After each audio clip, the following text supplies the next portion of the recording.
One of my favorite styles of arcade game was always the rail shooter, but with changes in technology and the fall of the arcade, there's far less of them nowadays. But there is a brand new one for the PS4 called Galgun, and it takes a twist on the classic rail shooter, whereas instead of firing guns, you're actually firing hearts and love at random girls in a high school. It's interesting, but does the game end up hitting its target? Or does it just end up missing the mark?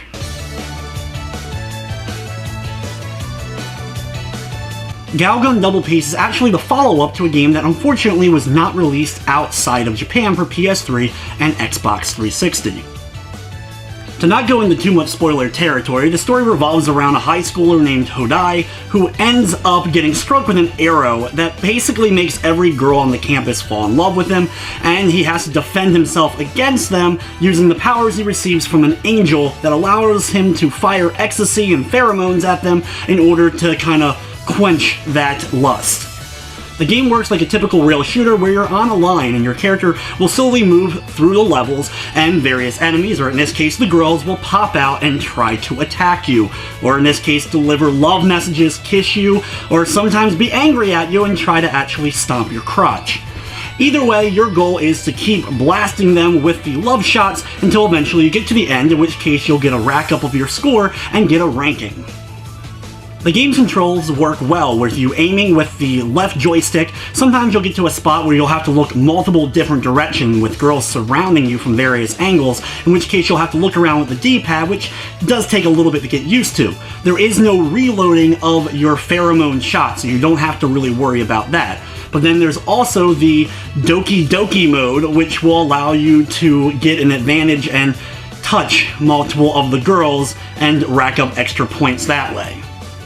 The Doki mode kind of works like a screen-clearing bomb or grenade, where you'll be taken to this small little mini-game, and as it plays out and after you're successfully able to complete it, it will let off a huge amount of the pheromone that will be able to take out various girls that may also be on screen at that time that you didn't take into the mode.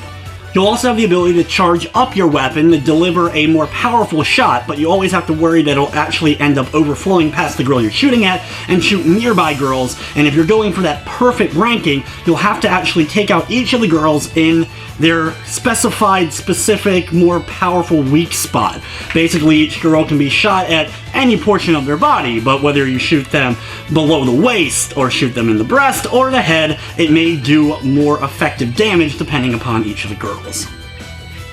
After completing a stage, you're ranked on the amount of damage you've delivered, the speed in which you were able to complete the stage, as well as your accuracy of your shots. The problem is, it's a little bit difficult at times to actually tell when you've dealt enough damage to the girls, so a lot of times I ended up wasting a few extra shots, always bringing down my accuracy stat. Before and after each of the levels, you'll have a visual novel style of storytelling involving the angel and demon that put you in the predicament that you're in, as well as two girls which work as the main love interest for the game, which are former friends of yours from your childhood, but turn out now they're actually demon hunters, which can actually see the demon that ended up giving you the powers that you're possessed with currently. After completing the first stage, though, you're given a choice to kind of pick which direction the story ends up taking, which of the sisters that you actually want to pursue as your main love interest, and there are actually several other lines that you can travel down once you've completed the main story at least one time, and eventually get more endings to even get once you have gotten true endings for other paths. There's a total of 5 different paths for you to take, and you get to make that choice at the beginning, and that's what you're stuck with as you're going through. So even if you decide later on that you may not necessarily want to go one way or another, you'll have to restart the game. Besides choosing which path you want to take, there are dialogue choices which will raise or lower the amount of affection you have towards particular girls depending upon what path you're taking, and of course your goal is to have 100% before you end up completing the final stage of that path in order to get the game's true ending for that particular story.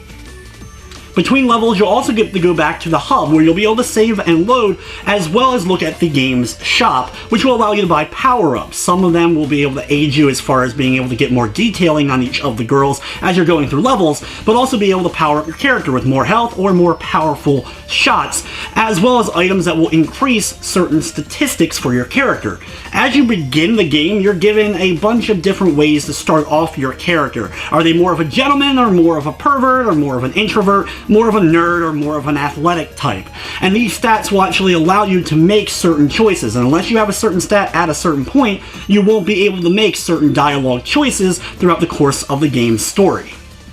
You'll also get an option to choose different levels for you to tackle while progressing the story. Now, they all will lead to the next storyline progression point, but it allows you to change things up. So even if you're doing the same story multiple times, you can have multiple different ways to get to each of these story intervals. And you're going to need to complete each of these levels so that you'll be able to find all the secrets as well as get all the intel you're going to need in order to complete the game's yearbook.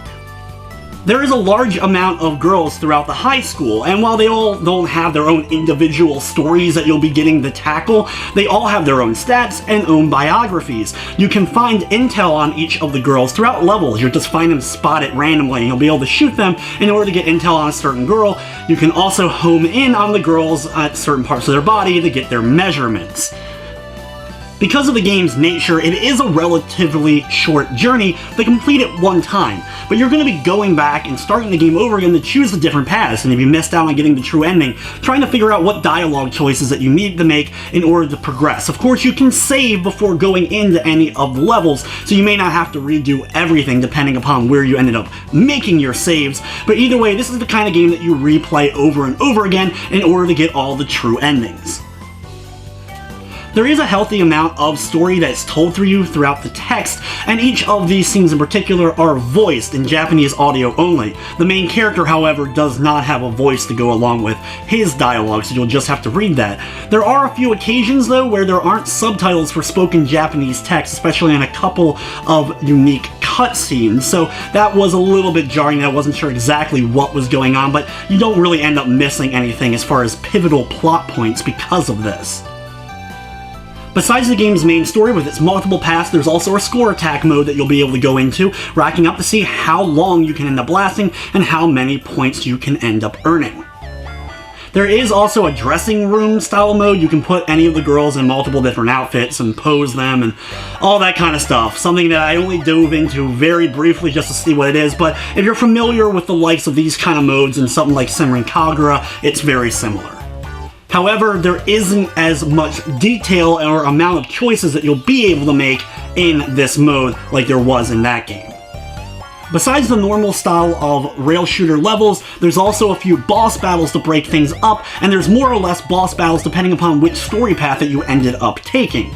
There is also a few unique areas or levels where you'll be dealing with one of the sisters in various predicaments, like stuck in a window or you're nursing one back to health, in which case you'll have to fire at either demons or bandages in order to build up a meter, in which case you'll then have to use the touchpad in order to rack up certain motions in order to fill up their happiness meter throughout the mode in order to complete it. It's a bit strange, and honestly there was a few motions with the touchpad, especially doing a circle on it, that didn't seem to really work all that well on PlayStation 4, though I'm sure the Vita version, that all works perfectly fine.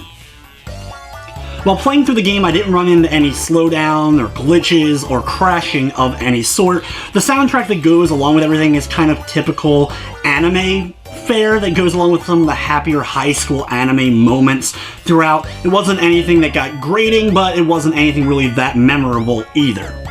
With the game's multiple different pathways and a lot of levels for you to jump into and find all the collectibles and intel on each of the girls, filling out that yearbook will definitely take some time. There's also 2 different difficulties for you to tackle to make things easier or a bit tougher depending upon your play style. I will say, unfortunately, though, there is no way to use the PlayStation Move, and this game seems ripe for being able to use that, but the PlayStation 3 version of the original game did allow you to do that, so it was weird that they didn't carry that over, bringing out the sequel for PS4.